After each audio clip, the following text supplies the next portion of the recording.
नमो अर्हन्ताणं नमो सिद्धाणं नमो वायरीयाणं नमो वज्झायाणं नमो लोये सर्वसारुणं वन्दित्तु सर्वसिद्धे ध्रुवमचलमणोवमं गदिं पत्ते वोच्छामि समय पाहुल नमो सुद केवली गणिदं नमः समय साराय स्वानुभूत्या चकासते चित्स्वभावाय भावाय सर्वभावांतरच्छिदे पुण्य पाप के भाव सब है आश्रव दुख का यह आत्म आश्रव रहित परम धर्म सुखकार।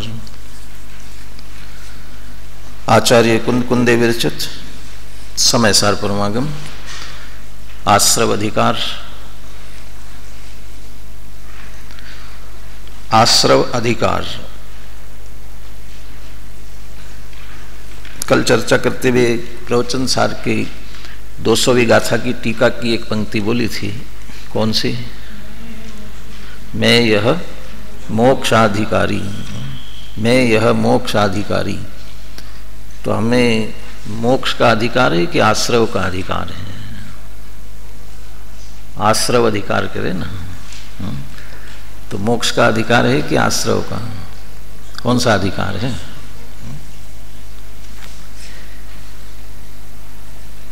वैसे तो अधिकार यहाँ तो प्रकरण के अर्थ में है, अधिकार भेद अलग अलग किए ना उस दृष्टि से, लेकिन हम अधिकार की बात करें, हमें यह अधिकार है। यदि विपरीत परिणमन करोगे तो आश्रव का अधिकार है, आश्रव रूप परिणमने का, और सम्यक रूप परिणमन होगा तो मोक्ष के अधिकारी हो तो मोक्ष के अधिकारी, और विपरीत परिणमन कर रहे हो फिर किसके अधिकारी बनेंगे? तो आश्रव के अधिकारी बनेंगे। आश्रव का अधिकारपना छूटे और मोक्ष का अधिकारपना बने, हम आश्रव के अधिकारी क्यों बने हुए हैं, किसके कारण से, उसके लिए आश्रव अधिकार यहाँ लिखा जा रहा है। आश्रव स्वरूपम अभिददाति, ये कहते हुए 164-65 गाथाएं लिखी हुई है। अभी अभी पद्यानुवाद तो पढ़ लिया आपने, मूल गाथाएं बोलिए सभी एक साथ, फिर टीका की चर्चा प्रारंभ करते हैं।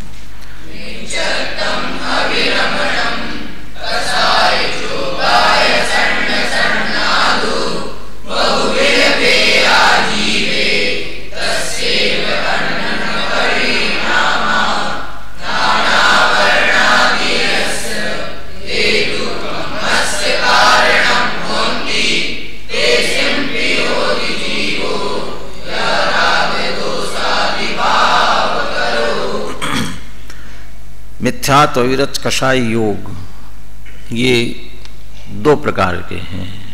कौन कौन से 2 प्रकार? संज्ञ असंज्ञ शब्द दिए तो उसका अर्थ होता है चेतन और अचेतन। यदि हम द्रव्य संग्रह की अपेक्षा से कहे तो कौन से शब्दों में बात आएगी? नहीं, ये जो है मिथ्यात्वादी भाव 2 प्रकार के कहे, चेतन और अचेतन, द्रव्याश्रव और भावाश्रव, द्रव्याश्रव और भावाश्रव। और समय सार की अपेक्षा कहे तो समय सार 13वीं गाथा, नहीं 13वीं गाथा पीछे, समय सार तो चल ही रहा है, 13वीं गाथा की अपेक्षा से कहे तो वहाँ भी लिए 2 प्रकार के, जीवाश्रव अजीवाश्रव, ये सभी आश्रव बंध संवर निर्जरा मोक्ष, ये जीव के भी होते और अजीव के भी होते हैं। ऐसा लिया तो जीव के होते वो जीवाश्रव हैं, तो उसमें होने योग्य और कराने वाला, ऐसा ना, आश्राव्य आश्रावक, ऐसा हर एक का लिया। बंध्य बंधक, संवार्य संवारक, ऐसा करते करते ये दोनों कहा, और अने दोनों कहने के बाद अंत में आकर के कहते वे दोनों कौन हैं? वे दोनों कौन? कि जीवा जीवा, भी जीव और अजीव है।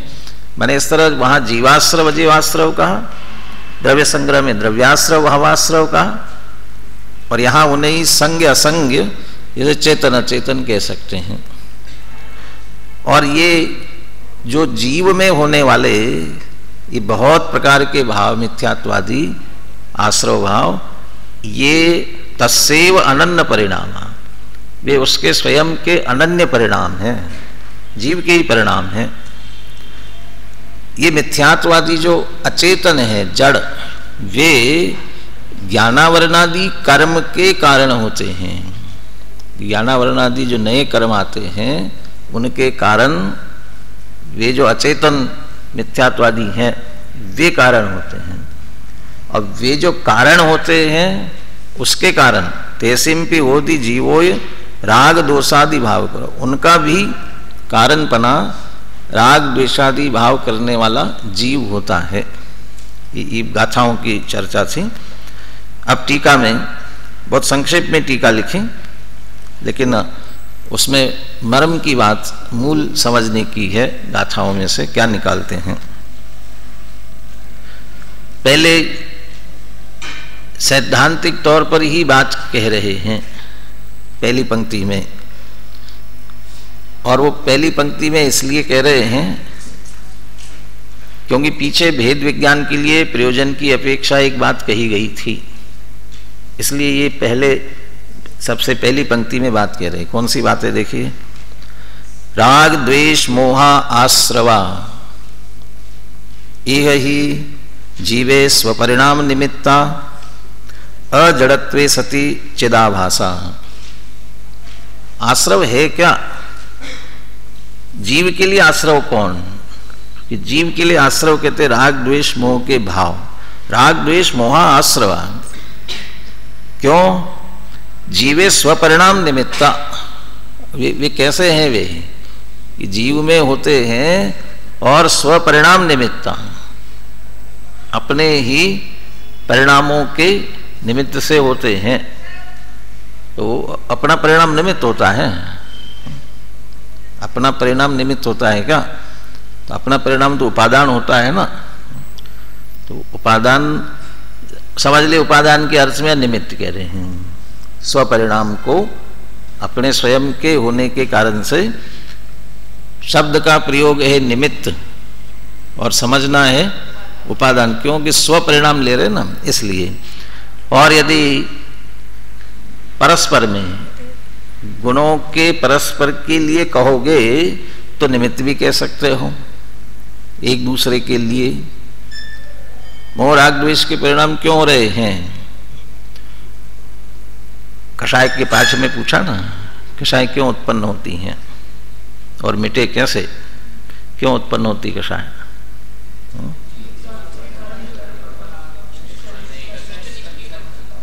मिथ्यात्व के कारण जीव जब पर पदार्थों को इष्ट अनिष्ट मानता है तो कषाय उत्पन्न होती है। माने कषाय समझ लो नैमित्तिक, और उनका निमित्त कौन? मिथ्यात्व। जैसे राग द्वेष मोह ये परिणाम, लेकिन इन परिणामों का निमित्त कौन? क्यों हो रहे हैं? कि मिथ्यात्व के कारण हो रहे हैं। मिथ्यात्व किसका परिणाम? ये जीव का अपना परिणाम। मोह राग द्वेष किसके परिणाम? तो अपने परिणाम। तो ये ऐसा, उसमें हम परस्पर ऐसा निमित्त नैमित्तिक भी लगा सकते हैं, लेकिन स्वपरिणाम निमित्त कहने पर भी उपादान है। जैसे आचार्य का उद्धरण पढ़ेंगे तो उसमें उन्होंने अशुद्ध उपादान कहा है उसे, तो स्वपरिणाम निमित्त कहने पर भी वो अशुद्ध उपादान उसे समझना चाहिए। गुरुदेव होते तो क्या कहते मालूम? इसमें होते तो का मतलब, गुरुदेव इसमें जो चर्चा इस रूप में कहते हैं उसे, जीव में राग द्वेष मोह के परिणाम होते हैं। किसके कारण से? पर के कारण से तो नहीं होते, पर के कारण से नहीं होते, तो कर्म के उदय से तो होते हैं।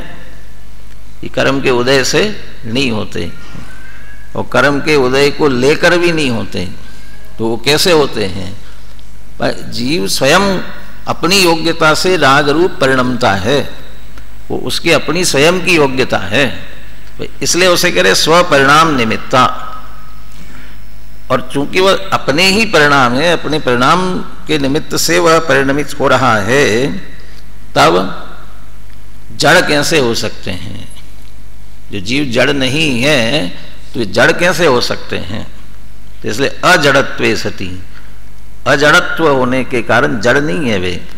और तो जड़ तो नहीं है, फिर क्या है? ये चेतन है, चेतन है। तो चेतन कहते हैं तो चैतन्य को तो अरसम अरोवम अगंधम अवत्तम चेदना गुणमसद्दम, वो चैतन्य गुण वाला कहा है।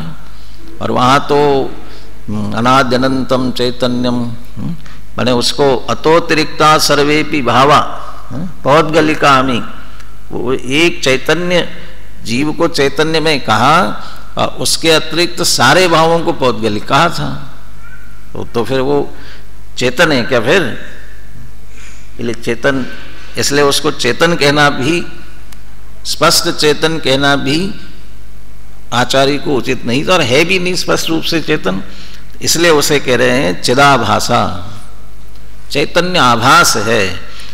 चैतन्य के आभास कहने में चैतन्य की विकारी परिणाम, चिदाभास कहने में, चिदाभास का ऐसा नहीं समझना चैतन्य का आभास होता है उनमें, वो ऐसा नहीं समझना है। मृग जल और गरम जल, इनमें अंतर है कि नहीं? मृग जल तो समझते ना, मृग मरीचिका, मृग जल किसको कहते हैं? श्रेणिक। मृग जल किसको कहते हैं? हाँ, पूछना चाहिए ना तुम्हारे बगल में। हाँ, वो तो मराठी वाला है, तुम तो हिंदी वाले हो। हाँ, मराठी में भी आता है। हाँ? मराठी के एक भजन की पंक्ति याद आ रही मराठी के। हाँ? सिंधु सुखाचा कुणान दिसला, मृग जड़ बिंदु पाहुनी भुलला, अनंत सुख परी मिळेल तुझला, होता केवल ज्ञान मानवा फेकुण दे अज्ञान। मृग जल शब्द है, मराठी में भी है, हिंदी में ऐसा नहीं है। क्या है मृग जल? क्या है? गर्मी के दिनों में वैसे तो रेगिस्तान में होता है, लेकिन अब तो रोड पर भी देखोगे ना, रोड पर भी आपको चमकता हुआ दिखेगा, ऐसा लगेगा जैसे पानी फैला हुआ है। तो पानी जैसा चमक रहा है, पानी नहीं है। तो चूंकि हिरन जब प्यासा होता है और वो उधर पानी ढूंढता है और उसे वो चमकता हुआ दिखता है, तो उसे लगता है पानी है, वहाँ दौड़ के जाता है और उसे वहाँ पानी नहीं मिलता, तो वो पानी नहीं है। ये मृग को जल जैसा लग रहा है, इसलिए वो मृग जल कहा। और मृग उसमें मूर्छित होता है, भटकता है, भ्रमित होता है, इसलिए उसे ही मृग मरीचिका भी कहते हैं। मृग मरीचिका, मृग जल।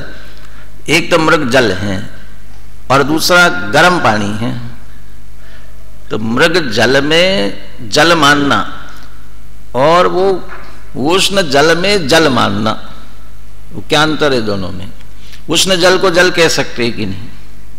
उष्ण जल को जल कह सकते हैं कि नहीं? कह सकते हैं ना, कह सकते हैं। श्री शांत कहाँ गए? बैठे ना, ये समझा रहे थे ना गर्म जल को। जल का स्वभाव कैसा होता है?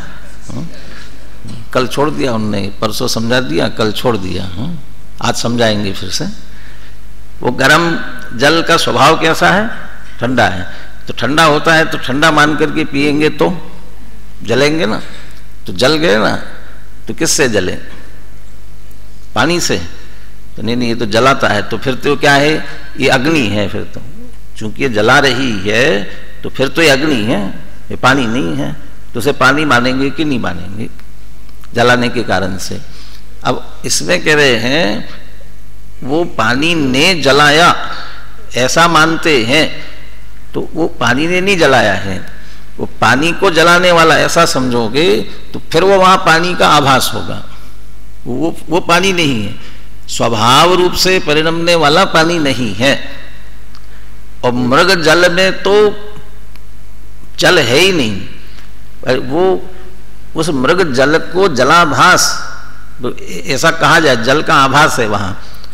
यहां उदाहरण इसलिए दे रहा हूं, चिदाभास में ऐसा नहीं समझना है। चिदाभास में मृग जल को जलाभास, मृग जल में जल का आभास हो रहा है, ऐसे यहां मोह राग द्वेष भावों में चिदाभास, चैतन्य का आभास हो रहा है, मैंने वहाँ चैतन्यपना है ही नहीं, वो ऐसा नहीं। अजड़त्वे सती, वो जड़ नहीं है, चिदाभास है, तो ये चैतन्य के भाव है। ये चैतन्य के भाव है तो चैतन्य रूप होंगे ना, चैतन्य तो ज्ञान दर्शन सुख वीर इस रूप होता है। अब वो ज्ञान दर्शन रूप तो नहीं है, तो फिर कैसे है? कषाय वाले पाठ में भी स्वभाव विभाव पड़ा हुआ है ना, तो स्वभाव विभाव, स्वभाव क्या होता है? तो आत्मा के ज्ञान दर्शन रूप जो मूल भाव है वे स्वभाव, और ऐसे स्वभाव तो नहीं है लेकिन है जीव के परिणाम, तो वो भी भाव, स्वभाव के विपरीत भाव, स्वभाव के विपरीत भाव। टोडरमल जी ने जब मिथ्यात्वादी की चर्चा की ना, तो उसमें तीसरे चौथे अध्याय में, तो ये जो अहम मानता है, मैं ऐसा जिसको मानता है, तो उसमें ये लिखा सभी, ये तीन चीजें इसमें होती हैं जिसमें मैं ऐसा हम समझते हैं, स्वभाव, विभाव और परभाव, और पर द्रव्य भी है। शरीर आदि पर द्रव्य है, शरीर आदि की जो ये शरीर काला है, गोरा है, मोटा है, दुबला है, पतला है, ये जो अवस्थाएं हो रही है ये सब पर भाव है। और मोह राग द्वेष क्रोधादि ये विभाव है, और ज्ञानादि स्वभाव है। और ये सब मिलकर के ये पूरा मनुष्य आदि असमान जाति जो पर्याय है ना, वो असमान जाति पर्याय में इतनी सारी चीजें हैं, माने पर द्रव्य, पर भाव, स्वद्रव्य और स्वभाव, वो इतना सब मिला जुला है। तो पर द्रव्य पर भाव, जो इसमें भी शरीर को भी जीव समझते हैं ना, शरीर ही जीव है ऐसा समझते हैं। मैं काला मैं गोरा, तन उपजत अपनी उपज जान, तन सद आपको नाशवान, बेरूप सुभग, ये सब मानते हैं ना। मूर्ख प्रवीण नहीं लेना, मूर्ख प्रवीण तो फिर वापस चिदाभास में जाएंगे। इसलिए बेरूप सुभग, मैं सुंदर हूँ, मैं कुरूप हूँ, मैं काला हूँ, मैं गोरा हूँ, मैं मोटा हूँ, मैं दुबला पतला, ये जो मानना है इसको चिदाभास, ये भी चिदाभास कहा जाएगा। ये जीव तो नहीं है, चैतन्य रूप तो है नहीं, इसको जीव समझ रहे, ये चिदाभास। और मूर्ख प्रवीण राग द्वेष, ये जो राग द्वेषादि भाव है ये इनको चिदाभास कह रहे हैं हम। अब ये दोनों में अंतर है कि नहीं? एक पर भाव को चिदाभास कहना और विभाव को चिदाभास कहना, तो पर भाव में तो सचमुच में आभास है, वे है ही नहीं। और यहां रागादि जीव के हैं, जीव के ही है, लेकिन जीव के स्वभाव रूप नहीं है, विकार रूप है। माने यहां चिदाभास कह करके विभाव के रूप में कहना चाहते हैं, चैतन्यपना बिल्कुल नहीं है ऐसा नहीं है भाई, इतनी भाव इसमें से लेना है, ये अंतर करने के लिए। कर्ता कर्म अधिकार में एक जैसेनाचार्य के उदाहरण से एक प्रश्न खड़ा किया है। शरीर आदि का परद्रव्यों का कर्ता भी व्यवहार से कहते हैं, रागादि का कर्ता भी व्यवहार से कहते हैं, और कभी कभी रागादि का कर्ता निश्चय से भी कह देते हैं। तो ऐसा कैसे? माने कभी रागादि का कर्ता व्यवहार से भी कहते हो और कभी निश्चय से भी कहते हो, तो ऐसा कैसे? तो वो उसमें दोनों उत्तर दिए। इधर भाव कर्म की मुख्यता से पूछा है, भाव कर्म का कर्ता कभी निश्चय से कहते, कभी व्यवहार से कहते हैं, वो ऐसा कैसे?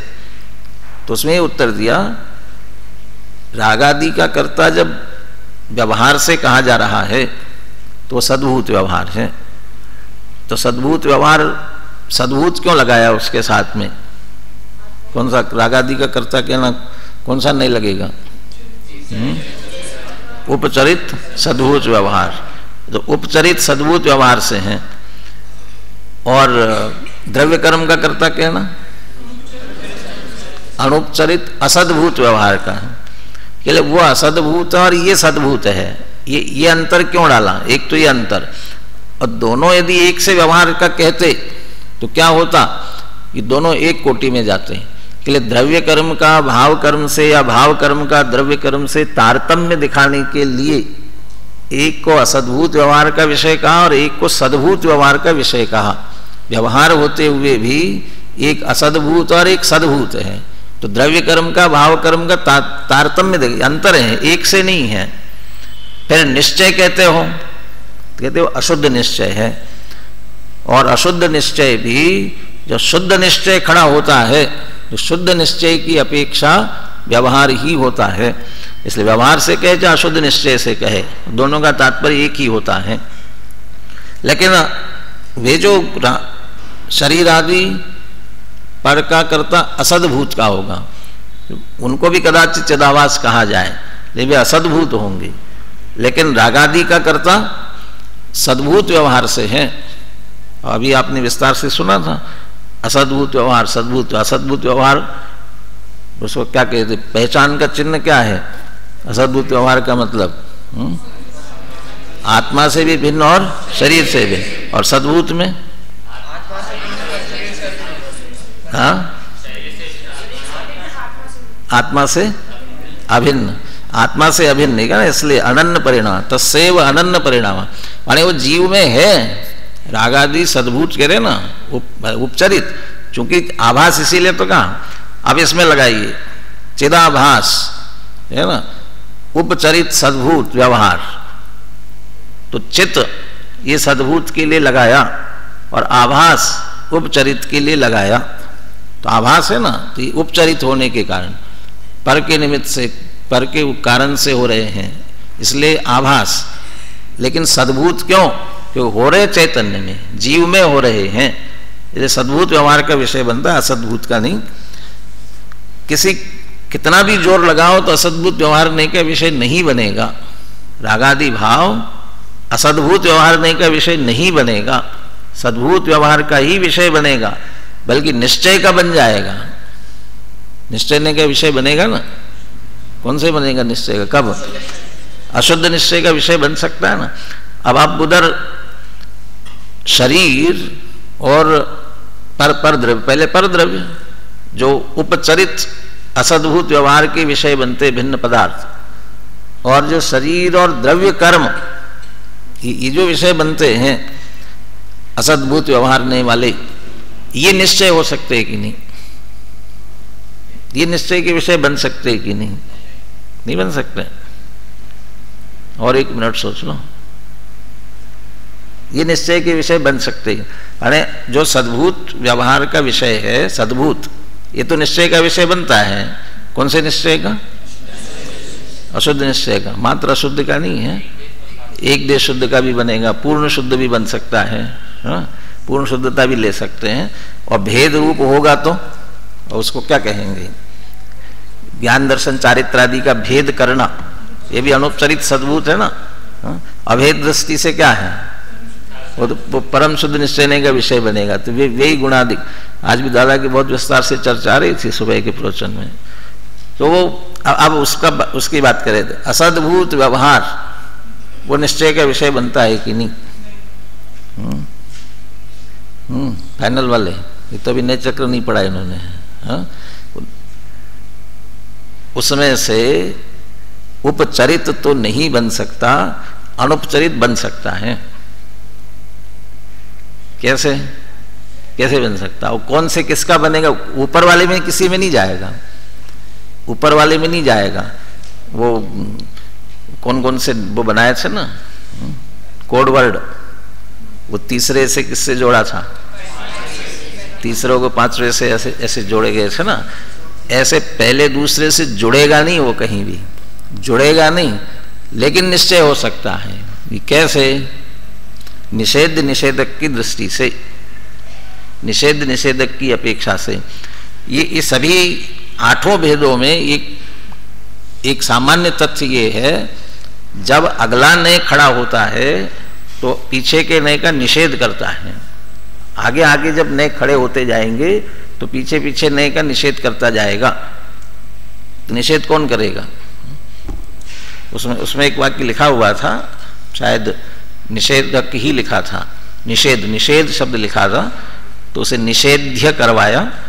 लेकिन वो ये भी अपेक्षा हो सकती है, पहले उपचरित असदभूत पहला उपचरित है, सबसे पहला उपचरित असदभूत, वो तो निषेध्य ही है। वो किसका निषेध करेगा? और कौन है उसके नीचे जिसका निषेध करेगा? वो तो निषेधक नहीं होगा। लेकिन उसका अगला अनुपचरित असदभूत, वो उसका निषेध करेगा नीचे वाले का, वो भी निषेधक हो सकता है। अब वो निषेधक तो उपचरित असदभूत का निषेध करता है तो निषेध्य है, वो निषेध्य हो गया और वो निषेधक हो गया। निषेधक निश्चय होता है, तो तब इस रूप में उसे निश्चय कहा जा सकता है निषेधक होने के कारण से। वो ऐसा करते हैं क्या? हाँ करते हैं ना। उत्तम क्षमा वाले उसमें उत्तम क्षमा धर्म का जो अर्घ्य है ना, उसमें लिखा ना, अरे तुम दूसरे पर क्यों क्रोध करते हो? ते कर्म पूर्व किए खोटे, सहे क्यों नहीं जिय राम, अति क्रोध अग्नि बुझाए प्राणी, साम्य जल ले सिय राम। माने तुम्हें जो सामने वाला तकलीफ दे रहा है, मार रहा है, पीट रहा है, गाली दे रहा है, तन विदारे, घर से निकारे, वो सब जो वर्णन किया ना, ये क्यों हो रहा है? किसने किया? तुम समझ रही है सामने वाला ये कर रहा है तुम्हारे साथ, ये सामने वाला नहीं कर रहा है, ये कौन कर रहा है? ते कर्म पूर्व किए खोटे, ये पुराने जो कर्म है वे करा रहे हैं, वे सामने वाला नहीं कर रहा है, तुम्हारे कर्मों ने कराया है ये। इसलिए यदि दोष भी देना है तो कर्मों को दोष दो, इनको क्यों दोष देते हो? इनने नहीं कुछ किया है। माने वो कर्म को ला करके खड़ा किया, इससे दृष्टि हटाने की, इसने नहीं किया, कर्मों ने किया, तो इसका निषेध किया ना। तो हम यहाँ कह सकते हैं ये तो इनको कहना है व्यवहार की बात है, निश्चय से तो तुम्हारे कर्म का उदय कारण है, तुम्हारे पाप का उदय कारण है, निश्चय से तुम्हारे पाप के उदय ने कराया है, वो वहाँ इस रूप में निश्चय कहा जा सकता है। अंतिम जो सबसे लास्ट वाला है वो नहीं बनेगा कभी भी निश्चय, इस अपेक्षा। बाकी और कहीं ऊपर के निश्चय में खोजने जाओगे तो नहीं जाएगा। जैसा तीसरा वाला चला जाता है अशुद्ध निश्चय के रूप में, ऐसा ये कहीं और नहीं मिलेगा। निषेध निषेधक की अपेक्षा से इसको इतना देख सकते हैं। तो यहाँ अजड़त्वे सती चिदाभासा, इस पे जोर क्यों दे रहे? चिदाभास पहले कह क्यों रहे हैं? दो कारण है इसके चिदाभास माने ये कहने के पीछे। एक तो पीछे चैतन्य के परिणाम नहीं है। 74वीं गाथा में जब 72 या 74 में ना आश्रव और आत्मा में भेद बताते हुए, नादूण आसवाणम असुचितम च विवरीय भावम च, कौन सी 72वीं है ना, नादूण आसवाणम असुचितम च विवरीय भावम च, माने आश्रवों की असुचिता विपरीतता को जानकर, तो आश्रव विपरीत है। तो इसकी टीका में अमृतचंद्र आचार्य ने लिखा क्यों विपरीत है? क्योंकि चैतन्य से विपरीत है, इसलिए जड़ है, वो वह जड़ शब्द का प्रयोग किया है। तो है सामने अपने ग्रंथ है ना, 72वीं गाथा में जड़ कहा और यहां अजड़त्वे सती कह रहे हैं।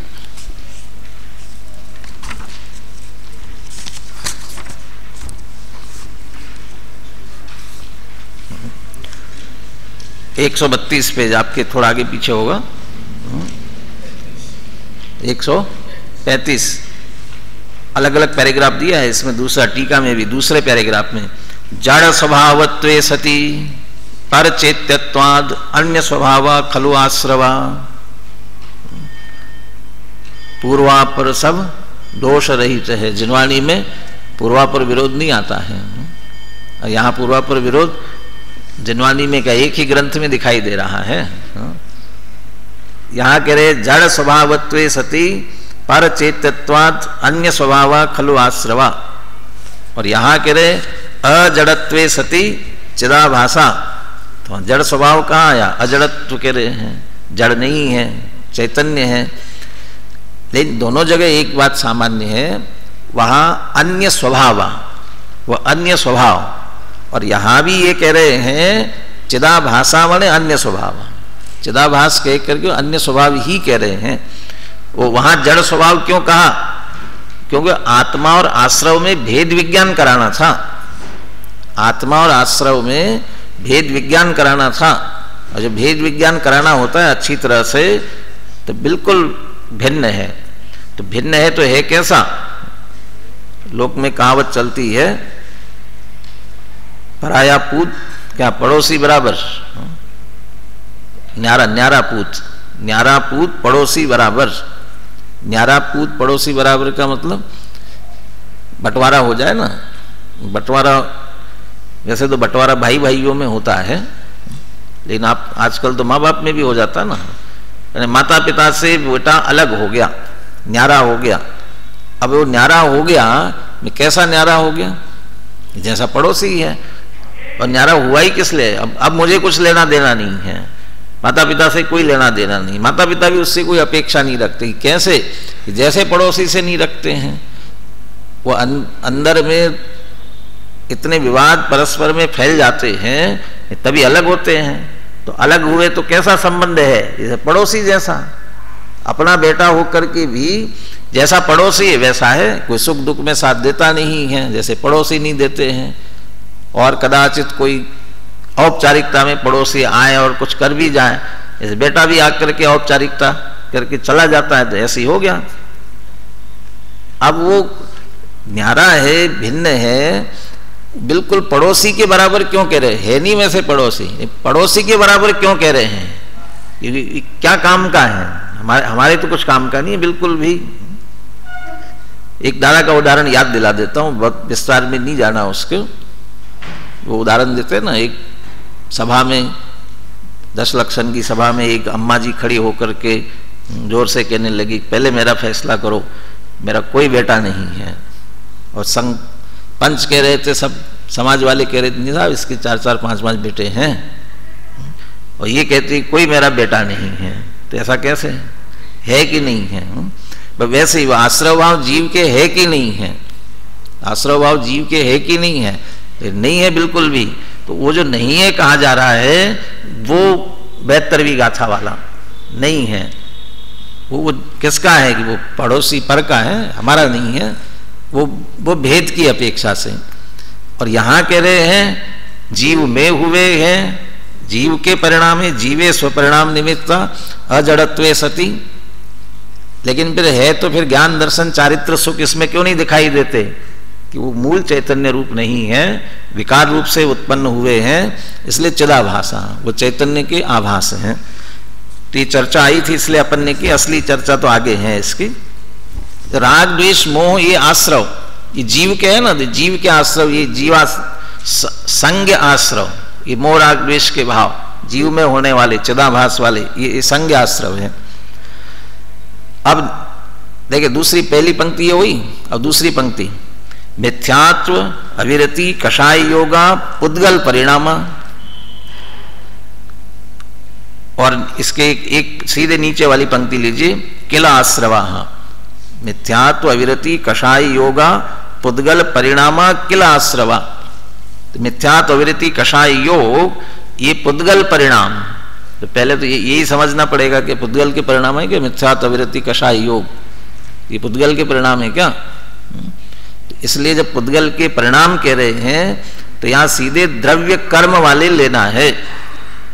और द्रव्य कर्म में ये कौन से कर्म में जाएंगे? योग को थोड़ा सा गौण करो, क्योंकि योग को सीधा कोई कर्म नहीं कहला सकता है। लेकिन मिथ्यात्व अविरति और कषाय कौन से कर्म में जाएंगे? मोहनी कर्म के भेद है, मिथ्यात्व दर्शन मोहनी, अविरति कषाय, यदि प्रमाद भी शामिल करते तो चारित्र मोहनी। तो सीधा है मोहनीय कर्म। तो ये मोहनीय कर्म की जो उत्तर प्रकृतियां रूप से जो है, ये सभी ये पुद्गल के परिणाम है। और ये जो पुद्गल के परिणाम है, ये किला आश्रवा, ये आश्रव है वास्तव में। अभी ऊपर की पंक्ति, राग द्वेष मोहा आश्रवा, और यहां कह रहे हैं मिथ्यात्व अविरति कषाय योगा पुद्गल परिणाम आश्रवा। तो ये राग द्वेष मोह आश्रव है कि ये पुद्गल के परिणाम, ये आश्रव है। ये कौन आश्रव है? ये इसलिए गाथा में कह दिया ना, सन्न सन्नादु दोनों हैं, चेतन अचेतन दोनों प्रकार के हैं। तो पुद्गल के परिणाम है वे अचेतन, अजीवाश्रव, द्रव्याश्रव।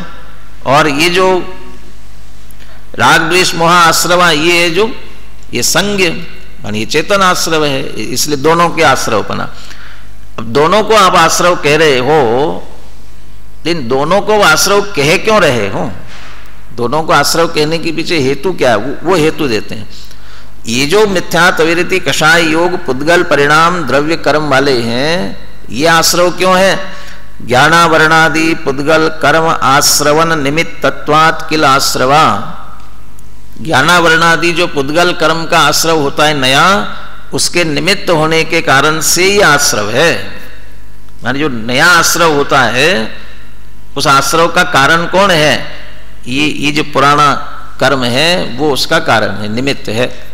तो इसलिए उसे यहां आश्रव कहा जा रहा है। तो इसे तो आपने आश्रव कह दिया इसके कारण से। ये जीव में होना राग द्वेष मोह, इसको आश्रव क्यों कह रहे हो? माने वे जो पुराने कर्म के मिथ्यात्वादी कर्म है, वे ज्ञानावरणादि कर्मों के लिए निमित्त बनते हैं। ज्ञानावरणादि पुद्गल कर्म आश्रवन निमित्त तत्वात् किल आश्रवा, इसलिए आपने उनको आश्रव कह दिया। राग द्वेष मोह को आश्रव क्यों कह दिया? फिर वो स्पष्ट करते हैं। तेषाम तो तदाश्रवण निमित्तत्व निमित्तम अज्ञानमया आत्म परिणामा राग द्वेष मोहा। वे जो मिथ्यात्वादी जड़ कर्म है ना, वे उसके निमित्त बनते हैं। लेकिन वे निमित्त कब बनते हैं? वे उसके निमित्त बने, ऐसा निमित्त पना उनमें कब आता है कि वह निमित्त तेषाम तो तेषाम मणे मिथ्यात्वरिति कषायाणाम, इनके जो कि पुद्गल के परिणाम है, जड़ कर्म वाले, उनमें आश्रवण निमित्तत्वम, वे ज्ञानावरणादि नए कर्मों के आश्रव के निमित्त बने, ऐसा उनमें निमित्त पना, ये किसके कारण से आते हैं? उस निमित्त पने का निमित्त कौन है? कि उस निमित्त पने का निमित्त है अज्ञानमया आत्म परिणामा राग द्वेष मोहा। अज्ञान में आत्मा के परिणाम जो कि राग द्वेष मोह है। माने वे तब निमित्त बने उनके जब राग द्वेष मोह उसके कारण बने। राग द्वेष मोह थे तब बने। पानी जलाता है, पानी से भी जलता है, जल सकता है, और अच्छे बने सीधे आग से जैसा जलता है ना, वो वैसे जलता है।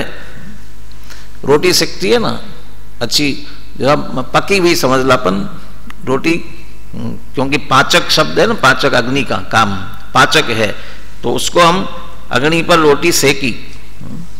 और बाफले भी सेकते हैं, सेकते हैं पकाते समझ लो। बाफले और बाटी में अंतर समझते ना, क्या होता है बाटी और बाफला, क्या अंतर? अब बाटी और सीधा बाटी और बाफला ही समझो ना। बाटी और बाफले वो तो एक से लगते हैं, लेकिन अंतर है। बाटी भी सिकती है और बाफले भी, उसको सिकना नहीं कहलाएगा, लेकिन कच्चे तो खाते नहीं हो। लेकिन क्या अंतर है? बाटी को अपन तो नहीं खाते, बाकी लोग तो सीधे कंडे में आग में सीधे पका लेते हैं, सेक लेते हैं। और बाफले को वो पानी में पकाते हैं, उनको पानी में उबालते हैं ना। वो पानी में उबाला गया तो पानी में उबाला तो पानी में उबल गया ना बराबर। पानी में बाफले उबल जाते हैं। तो ऐसा करो, एक तपेली में पानी रखो और बाफले उसमें छोड़ दो। कितनी देर छोड़ना? कितनी देर बाद पक जाएंगे वे? नहीं, वो उससे नहीं पकते हैं। वास्तव में पकते तो अग्नि से ही हैं, लेकिन वो अग्नि फिर पानी के संयोग, अब जो भी उसके बनाने की प्रक्रिया है, क्यों अंतर किया, वो खाने पीने में क्या उसका स्वाद में फर्क पड़ता है, वो सब अलग बात। लेकिन वहां भी वो पकाया किसने? वास्तव में अग्नि नहीं पकाया, पानी ने तो नहीं पकाया, पानी के साथ में अग्नि थी। तो तब ये कहते पानी में पकाए जाते हैं, ऐसा कहा जाए, पानी में पकाए जाते हैं। लेकिन उस पानी में भी उस बाफले को पकाया जाए, वो ऐसा वो निमित्त पना वो किसके कारण से आया? वो अग्नि के कारण से आया। तो वास्तव में किसने पकाया? तो अग्नि ने पकाया। हाथ कोई जले ना और फोले आ जाए इस पर, आग से जल जाए तो फोले पड़े, और बहुत खोलता हुआ पानी पड़ जाए तो भी क्या हो जाते हैं? फोले आ जाते हैं, तो जल जाता है ना। भाई ये समझो वैसा ही जलता है जैसे आग से जला है। तो पानी से जला, पानी में जलाने का कारणपना किसके कारण से आया? वो अग्नि के कारण से। तो वास्तव में किसने जलाया? अग्नि ने जलाया। वो ऐसे यहां कहना चाहते हैं, वो जो मिथ्यात्वादी द्रव्य कर्म पुराना, वो जो नए ज्ञानावरणादि कर्मों के आश्रव के लिए निमित्त बन रहा है, लेकिन वो निमित्त कैसे और कब बन रहा है? वो उनका निमित्त बने, उनके कारण से उनके उदय में आने पर वे नए आश्रव होवे, ये ऐसा वो निमित्त बनने का इनका निमित्तपना किसके कारण से आया? कि अज्ञान में राग द्वेष मोह परिणामों के कारण से आया। अब इसमें से जैसे वो पानी डालो, और जो पानी अग्नि के संयोग में नहीं है ऐसा पानी डालो तो जलाने का काम करेगा? नहीं करेगा। ऐसे ही जो मिथ्यात्वादी का उदय, पुराने कर्म का उदय, जिसको नए के लिए निमित्त कह रहे हैं, उसके बीच में जीव अज्ञान में राग द्वेष मोह परिणाम नहीं करेगा तो वे आश्रव के लिए निमित्त बन सकेंगे? के लिए नहीं बन सकेंगे। इसलिए कह रहे वो नए आश्रव के लिए निमित्त तभी बनते हैं जब उनमें निमित्त पने का कारण राग द्वेष मोह अज्ञान में जीव के परिणाम बने तब। इसलिए कहते हैं वास्तव में राग द्वेष मोह के परिणाम है वे आश्रव है ना। तेषाम तो तद आश्रवण निमित्तत्व निमित्तम, वो निमित्त पने का निमित्त, इस शब्द को समझना, निमित्त पने का निमित्त माने वे नए कर्मों के निमित्त बन रहे हैं पुराने कर्म के उदय, लेकिन वे निमित्त क्यों बन रहे हैं? उसमें निमित्त पना किसके कारण से आ रहा है? ये अज्ञान में मोह राग द्वेष भावों के कारण से। जीव अज्ञान में मोह राग द्वेष भाव नहीं करेगा तो नया आश्रव नहीं होगा। इसलिए तेषाम तो तद आश्रवण निमित्तत्व निमित्तम अज्ञानमया आत्म परिणाम राग द्वेष मोहा ततः आश्रवण निमित्तत्व निमित्तत्वात् राग द्वेष मोहा एव आश्रवा। अब वास्तव में कौन आश्रव हुआ? वास्तव में आश्रव कौन हुआ? ये राग द्वेष मोह। क्यों? क्योंकि वे जो कर्मों को आश्रव कहा था, क्योंकि नए आश्रव के कारण बनने के कारण से वे राग द्वेष मोह के कारण से हो रहे हैं। तो आश्रवण निमित्तत्व निमित्तत्वात्, आश्रवण के निमित्त तो है पुराने कर्म के उदय, और उनका निमित्तपना किसके कारण से आ रहा है? राग द्वेष मोह के कारण से। इसलिए राग द्वेष मोहा एव आश्रवा, इसलिए राग द्वेष मोह के भाव ही वास्तव में आश्रव है। ऐसा कहकर कल भी बात कही थी, ये कहकर के क्यों इसको आश्रव क्यों सिद्ध कर रहे हैं?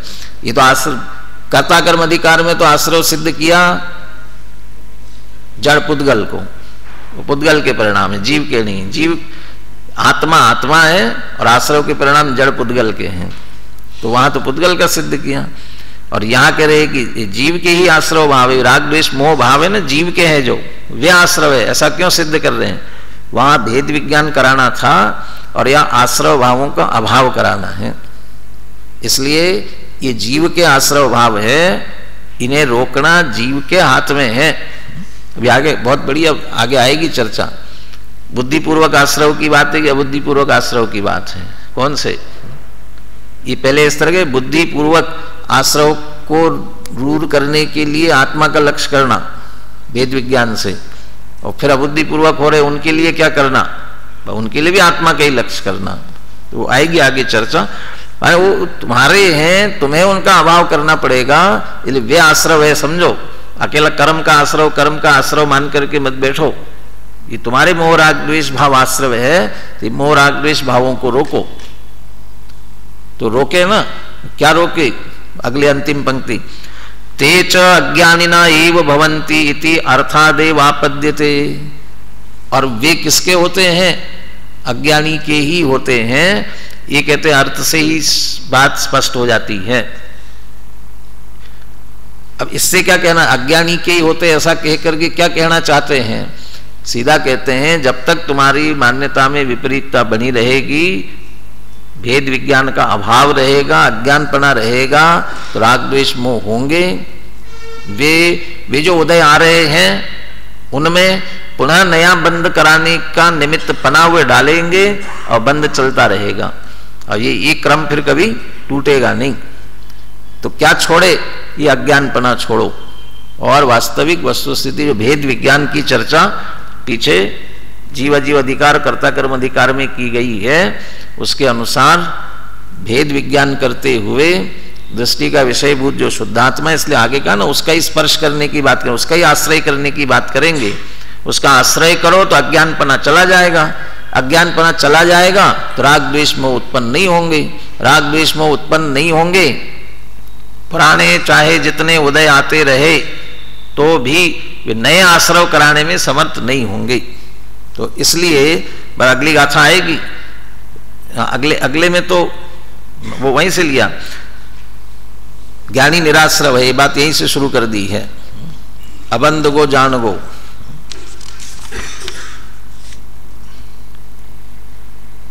गायक अबंधक जानना अगली गाथा में शुरू कर रहे हैं। तो ज्ञानी हो जाएगा ना, तो ज्ञानी को फिर आश्रय के कारण नहीं बनेंगे, सिर्फ वह अज्ञानी के लिए ही कारण बनते हैं। कल पुनः इस पर विस्तार से अपन चर्चा करेंगे अनुशीलन के माध्यम से, जिसमें जयचंद जी छाबड़ा का भावार्थ भी है और जयसेनाचार्य का उद्धरण भी है और गुरुदेव श्री की भी बात है। और साथ में अभी ये यदि ख्याल में नहीं आया हो, 3 बातें कही। एक तो मिथ्यात्वादी जड़ कर्म को आश्रय कहा, रागादि भाव को भी आश्रय कहा और निमित्त का निमित्तत्व कहा। ये किसको निमित्त का निमित्तपना किसको कहते हैं? और फिर आश्रय 3 आश्रय हो गए यहाँ पर, एक जीव आश्रय, अजीव आश्रय और एक और आश्रय जो नए कर्मों का आश्रय हो रहा है। ये 3 आश्रय है। अब किसको किसको आश्रय क्या समझना, निमित्त का निमित्तत्व कह करके किसको कहना चाह रहे हैं, एक वाक्य में कह के पूरा करते हैं। ज्ञानावरणादि कर्मों का आश्रय हो रहा है, वो सब मोटे तौर पर यही कह रहे ना, सबसे ज्ञानावरणादि कर्म आ रहे हैं, ज्ञानावरणादि कर्मों का आना उसका नाम आश्रय है ना। इसकी चर्चा गाथा में नहीं है, उसकी चर्चा गाथा में नहीं है। गाथा में कह रहे हैं ये जो हो रहा है ना, इसका जो निमित्त बनता है वो आश्रय है। तो कौन निमित्त बनता है इसका? चूंकि वो ज्ञानावरणादि कर्म जड़ है, इसलिए जड़ का निमित्त जड़ में ही डालो पहले। तो मिथ्यात्वादी जो द्रव्य कर्म है ना पुराना, वो उदय में आ रहा है, वो उसका निमित्त है। लेकिन वे जड़ कर्म के निमित्त वो कैसे बन जाते हैं, वो कैसे हो सकते हैं, वो कैसे हो जाते हैं? कहले वो तब बनते हैं जब उसके पीछे वो अज्ञानी मोह राग द्वेष के भाव करता है। तो उनका वो निमित्तपना कब आता है? जब जीव मोह राग द्वेष रूप भाव करता है। तो पुराने उदय को भी आश्रय कहा क्योंकि वो नए आश्रय के लिए निमित्त बनता है इसलिए। लेकिन वो पुराना उदय तब निमित्त बनता है जब उनके उदय के अनुसार जीव स्वयं मोह राग द्वेष के भाव करे तब, इसलिए जीव के भाव को आश्रय कहा जाता है। तो पुराने उदय को द्रव्याश्रय, जीव के होने वाले विकारी भाव को भावाश्रय, और इनके निमित्त से ज्ञानावरणादि नए आश्रय बनते हैं, इसलिए इन दोनों को आश्रय कहा जा रहा है। ये चर्चा इतनी है, इसकी और विशेष चर्चा कल करें। और अंतिम बात जो ली, ये अज्ञानी के होते हैं, इसलिए यदि इनका अभाव करना हो तो हमें सबको सम्यक ज्ञान प्रकट करना चाहिए।